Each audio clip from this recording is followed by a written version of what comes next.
Oh, to be honest, John, I find that all the time. I was speaking to someone earlier when was it last week, who said, oh, I want to go and do a PhD or something else in coaching, which is going to cost this amount of money, when my automatic reaction was, put the brakes on that. It's about learning the business skills, because once you've got a business, you can then go and do more learning. Because ultimately, at the end of the day, unless, if you're a good coach or a good therapist or a good consultant, you don't need that extra skill or that extra qualification. Okay, I've done my NLP qualifications. Did I need it?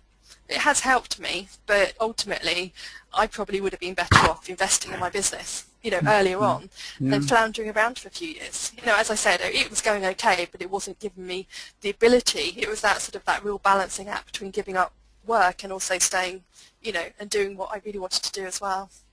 Right. So I'm going to talk about the 7 steps to success, if that's okay with you, John. That's great. If you have any questions, just let me know.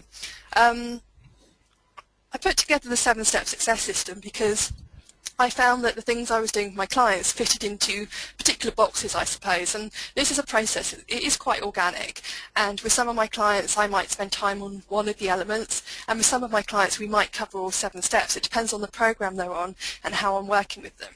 But what I wanted to do is have something that's simple, easy, and it allowed me to share it, for example, in my book, that in a fluid way, in a way that actually makes sense, which is why it comes together. And it's based on the acronym SUCCESS, which means it's really easy to remember, which is great for me and great for you as well. And very clever. And very clever. But ultimately, following the 7-step system, I was talking to one of my mentors at lunchtime today, actually, and she said, what is the transformation people get from working with you? And, how we honed it down from is, a lot of people are invisible. So they're running a business, but nobody knows they exist. But through working through this process, especially at a high level, you go from being invisible to visible.